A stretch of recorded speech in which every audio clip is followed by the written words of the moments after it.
Hi there, and welcome to Medical Girl Mystical World. I'm your host, Dr. Julia Spinolo. Before we get to our episode today, just a few housekeeping notes. I want you to check out my new website. It's at www.juliaspinolo.com. I have my Reiki energy services that I provide, but also I'm adding a few more options for you to meet with me. I have intuitive coaching and also spiritual guidance, so please check that out. Now, on to the show. Today, my guest is Susan Hyatt. She is a certified business coach and author of the Bear book and creator of the Bear process, which is a trademark system for mental, physical health, building more energy and confidence, and creating the life that you love. Welcome, Susan Hyatt.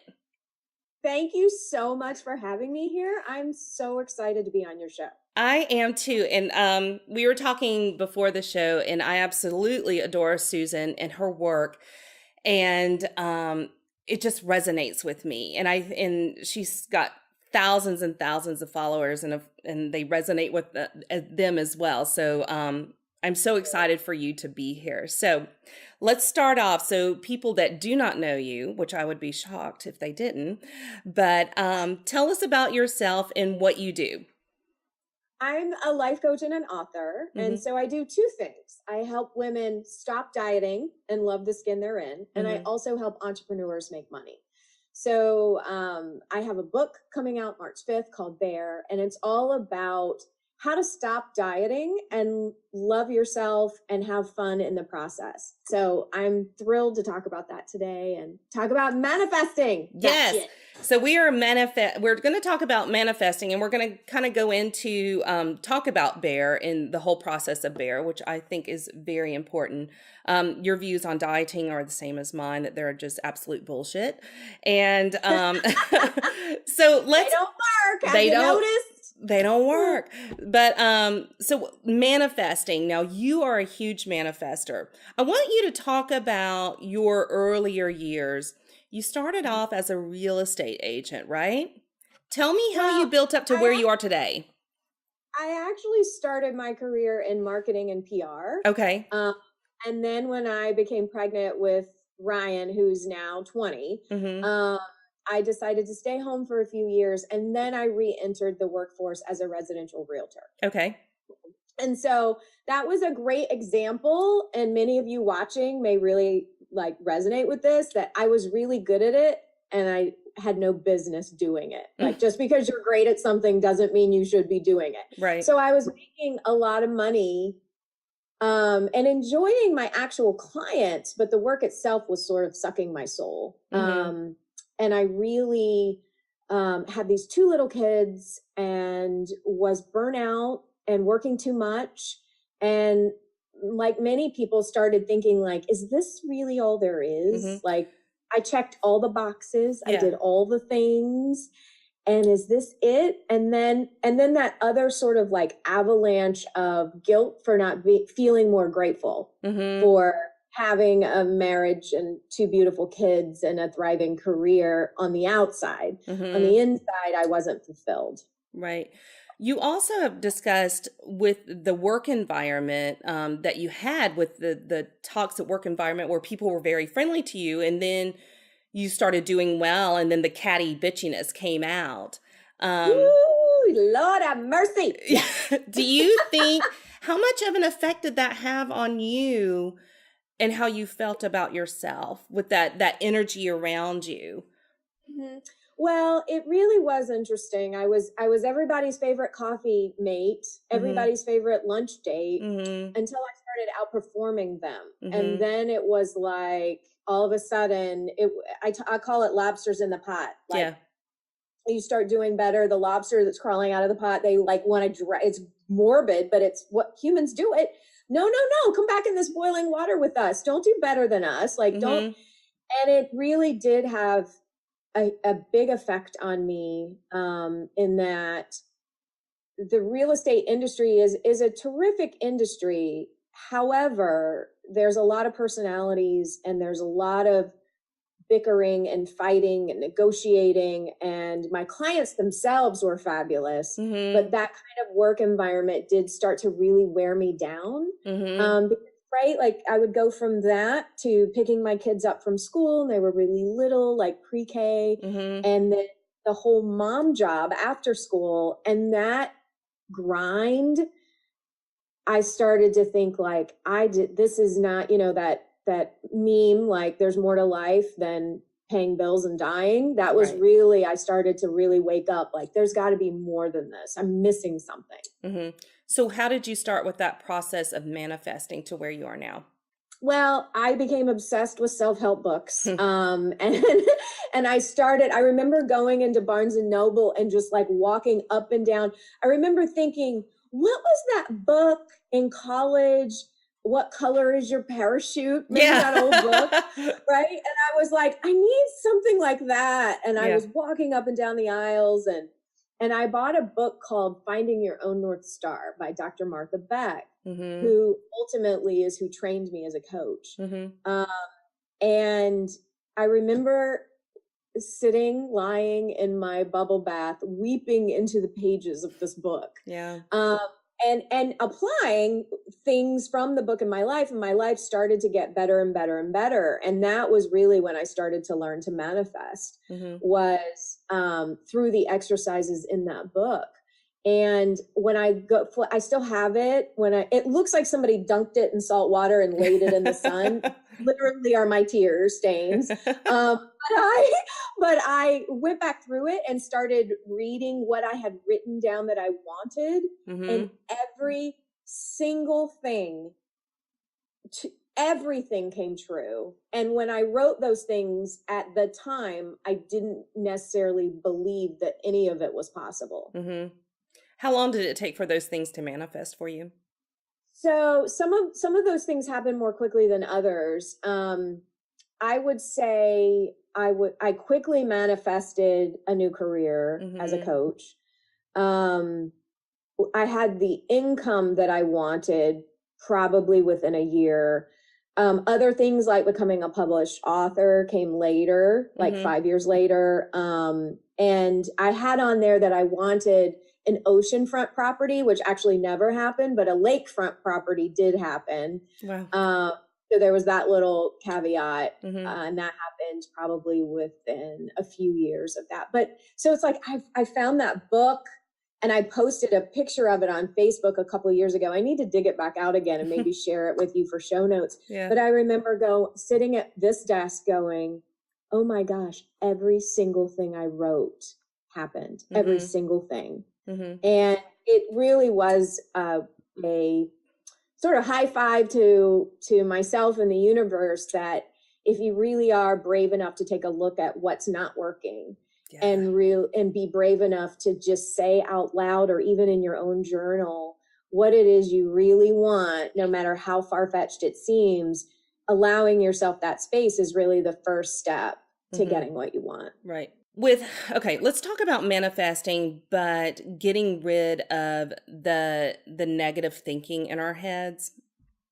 I want to touch on that, but I also want to talk about when we were talking about your past, and I actually posted this question to you on a Facebook Live, and you had answered back, but I did not put, my elaboration to my question. So okay. We'll talk about, the negative talk, but also talking about competition of other people that are in your field. Give me your thoughts about the stinking thinking and how we can eliminate or decrease that need to compete with other people to become in our greatness. Do you know what I mean? Right. I actually don't believe in competition. And I did when I was in real estate, which is why when people had such a problem with my success, it was so difficult for me, because I always have been somebody who thought like there's more than enough business for everybody. No matter what it is that you do, I don't care how competitive you think your industry is. I really believe that the clients that you're meant to have, or the business you're meant to have, or the success you're meant to have is meant for you. Right. And there's an impossibility that someone could take it from you, or someone else's success somehow cuts into yours. And so negative thinking, for sure, our brains are wired to issue negative impulses based on evolution. Like we used to, like that used to keep us safe. Mm-hmm. But now we're just riding around in our SUVs trying to close sales or do whatever. And we think that there's still this imminent danger and fear over a dry cleaning bill or, gas prices or whatever it might be. Mm-hmm. And so I really enjoy a thought model called Self-Coaching 101 mm-hmm. that was created by a woman named Brooke Castillo. And it's a very practical way of observing what you're thinking, understanding what physical vibration, so what emotion that is triggering inside your body. Right. And then based on that emotion, the emotion that you're feeling is causing you to behave in a certain way, whether that means withdrawal or that you're physically doing something. And then that action or inaction is leading to your life result. So when we say thoughts become things, yeah, it's actually a really practical process that's happening from the brain to the body. And so in terms of changing that, you can start at any place in the model, but looking around at the result that you have. And so for me, it was like, I'm in this soul sucking job. I'm exhausted. What am I going to do about it? And figuring out what thoughts I could think that helped create a feel good sensation, or at least a neutral sensation that would then lead to different actions so I could create a different result. How long did that take you to change that thinking? Because it's got to be hard. Yeah, it is hard. I mean, because most of us are not raised with the teaching. No one teaches us that, hey, guess what? You are not your thoughts. You're separate from your thoughts. Number one, that blew my mind. And guess what? Everything you think isn't true. Yeah. I was like, wait a minute. Damn yes, it is. Yes, it is. And so it is. And so it was quite revolutionary for me to learn that. So most of us go our whole lives thinking all the nonsense we're thinking is actually true when it's not. And no one teaches us how to think better feeling thoughts. So it can take some time. But I mean, really the first step in that is being the watcher of eavesdrop on yourself. Sometimes I have clients who are new to this, set a timer on their phone or alarm clock or whatever it might be, that every hour on the hour, they just eavesdrop, like, what's going on in my head right now? Yeah. And you'll start to see a pattern of like, I remember feeling like I had won the lottery. I was like, oh my gosh, no wonder I'm exhausted. All this mean girl drama in my head all day. That's complete nonsense. Yep. So some thoughts obviously are easier to unwind than others. And some things take practice and more time than others. But I mean, you can imagine the whole topic of my book, which is about body image and thoughts that women have carried from childhood about how their body should appear in the world. That takes some time. Yeah. But typically for any of you watching, just waking up to the fact that like, wow, I can question these beliefs and I can change the result that I'm experiencing in my mind and in my body and in my life just by taking control of my own belief system. Right. That is so key of the pausing and then tuning in. Because that's what happens, and we can, start talking about the bear process, but really when it comes to eating, of why we eat and when we choose to eat, is it habitual because, okay, at 6:00 we have dinner, but not really pausing and saying, okay, am I truly hungry? Or as we're going to the pantry to grab something, to pause and say, okay, why did I move from my desk to go to the pantry? Am I truly hungry, or was I tired of being on the computer? Or was I getting over? Like, what am I avoiding? Yes. What state am I trying to numb? Am I trying to get entertainment because I'm bored, which was honestly my number one. I was eating an entire wheel of brie with some wine while my kids were doing their dumb after school worksheets. And I was like, this might be a problem. Like, I might be like, and so I have a whole blog that I wrote called What I Learned from a Wheel of Brie. How perfect. So how did you start with this bear process? Tell us about that.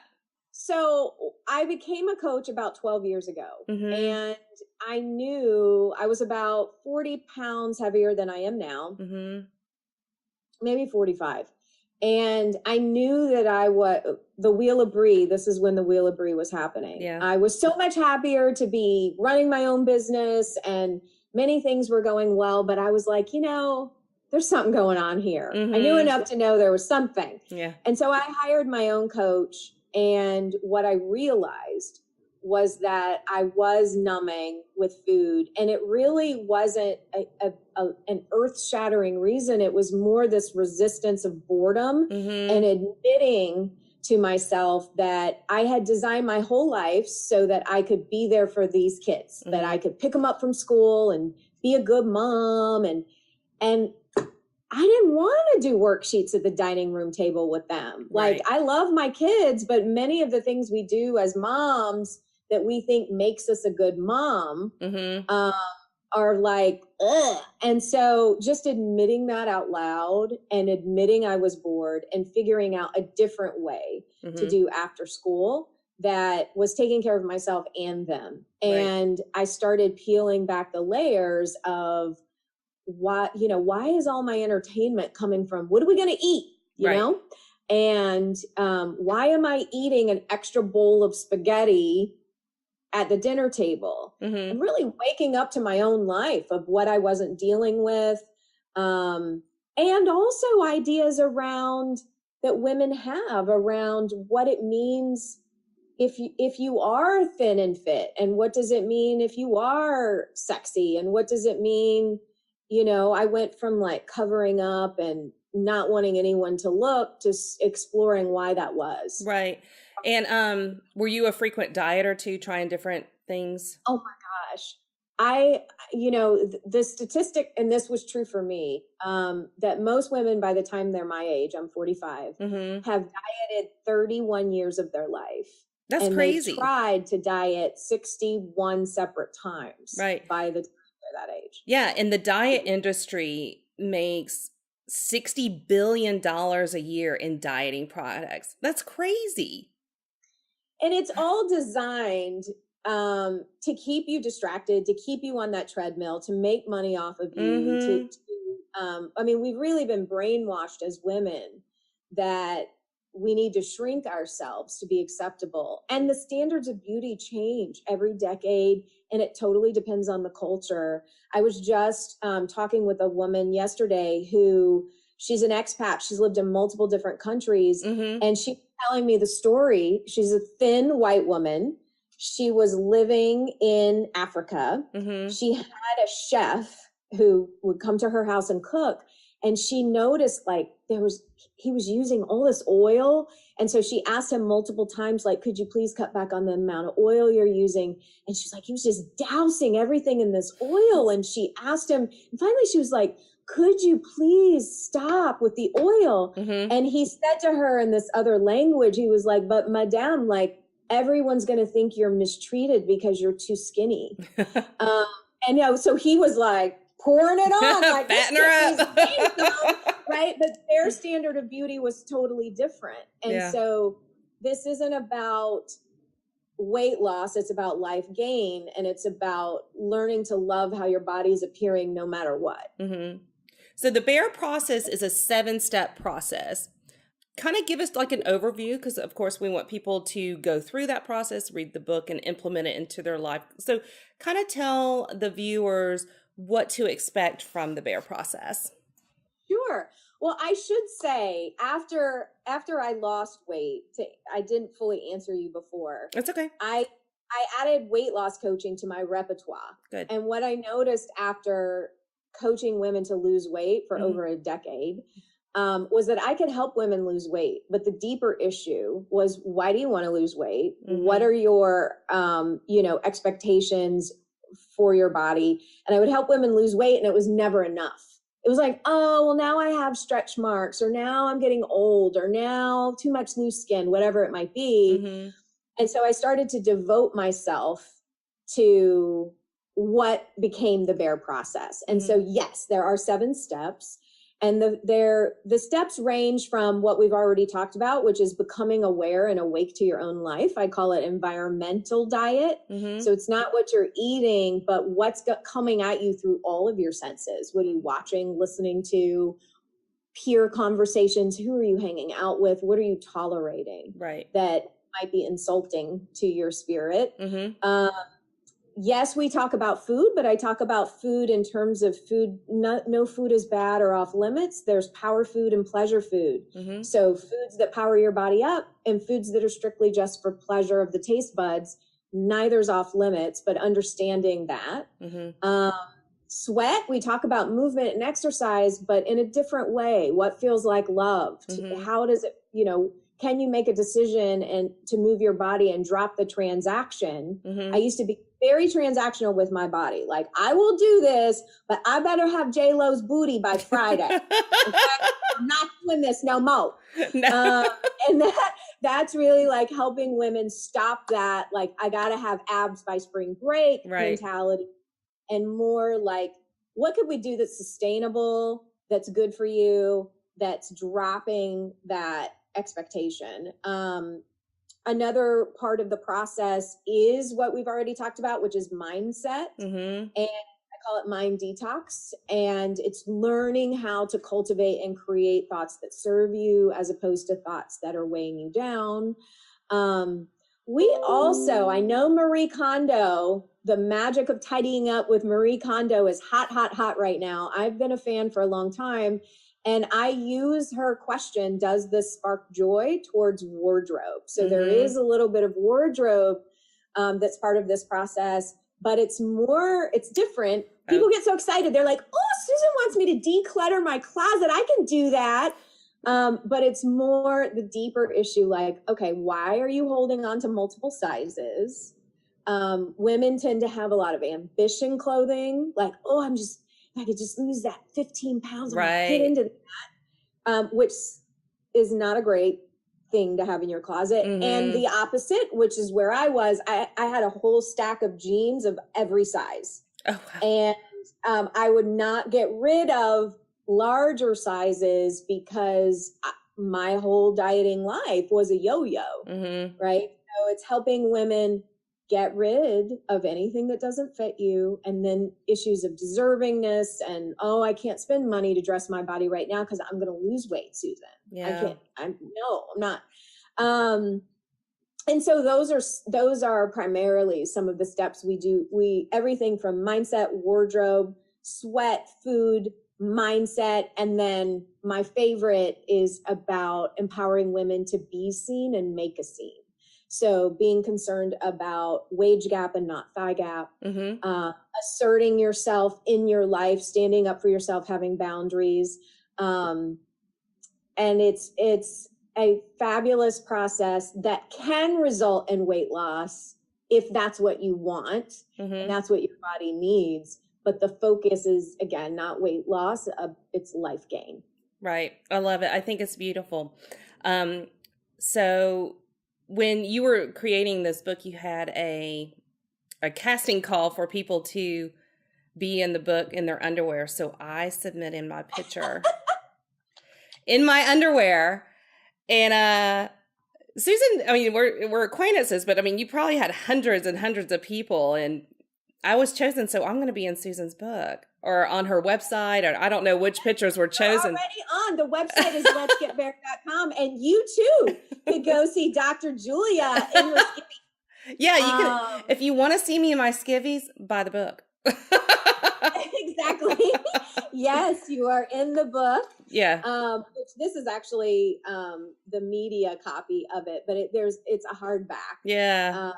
And yes, there are women of all shapes, sizes, colors, ages represented. I really wanted there to be for women regardless. Yeah. I mean, it's sort of to fly in the face of the photoshopped weight loss industry model. Yeah.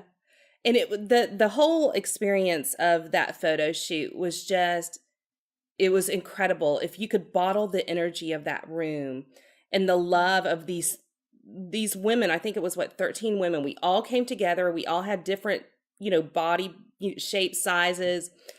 But I mean, it was just so much love and respect for each other. And we're all like Facebook friends now, and we're the Bear Girls. And I mean, you created that and you gave us that platform. So thank you. And I think it's wonderful that the work that you're doing is going to radiate out for other women to have each other's back and to have that compassion for one another and the judgment to, go away. I mean, this is something really, really big that needs to be done. We're not only beating ourselves up, but, other people as well. And I can't tell you how much gratitude I have for you for just that experience, but also you being you and bringing this gift to the world. So thank you. It means a lot to me. Yeah. So how can people find you, Susan Hyatt, in your work? Sure. So probably the easiest way is to either go to letsgetbear.com or shyatt.com. I'm also on social media, so Instagram @Susan Hyatt, same for Facebook. I would love to connect with your audience, and we, in fact, have some goodies for your people in the show notes. So we, I really want to spread the message of that everybody is a beautiful body, and that you can hop off of this hamster wheel of dieting and decide that you're enough. And I would love for everyone watching to just imagine the amount of time that you spend in any given day obsessing about what you're gonna eat, the weight you've gained or lost. And if you could remove that from your mental agenda, imagine what you could get done in the world. Yeah, absolutely. The possibilities are endless. So, okay. So at the end of my show, I like to ask 5 questions for my guests. I call it the Fast 5 Q&A. So I have a list of questions. Susan does not know these questions. So it kind of gets you off the cuff, away from the work that you do, so that people can have a little bit of insight of who you are outside of your work. Okay, so you ready? I'm ready. What makes your eyes roll every time you hear it? Oh my gosh, I just found a diet. How apropos. True. True. What movie, picture, or video always makes you laugh no matter how often you watch it? Oh my gosh, there's a little video online where it's a little girl in a car seat, and she was like, "You mind your own business." I watched that at least 5,000 times and laugh every time. Her mom is saying something. She's like, "Mind your business." I'm like, "That's right, girl. All y'all mind your business." That's awesome. If you were given $5 million to open up a small museum, what kind of museum would you create? It would be a museum devoted to women of color who have invented or created things in history, but not given credit. Ah, that's beautiful. Wonderful. If you could hack into any one computer, which computer would you choose? That's a good question. Oh my God. Okay, so the first thought that came to mind would be Beyonce. Because I'm so obsessed with her. But honestly, I'd probably hack into Donald Trump's computer. That's exactly who I thought. I thought Beyonce, and then I thought Donald Trump. Very interesting. So predictable. Yeah, no. I follow you, so I know. All right. Which book or movie do you use the most quotes from? Book or movie? I would say, God, that's a hard one. Probably Martha Beck's Finding Your Own North Star. Okay. The one just because I honestly think that that's one of the best self-help books ever written. Yeah, and it started you on your process, so. It did. I mean, and it really works. Yeah. If you do the work, it really works. Well, awesome. Susan Hyatt, thank you so much for joining me. Oh my gosh, it was my pleasure. Thanks for having me. It was a lot of fun. Thanks. Yes. And remember, health is not just about medicine. Bye.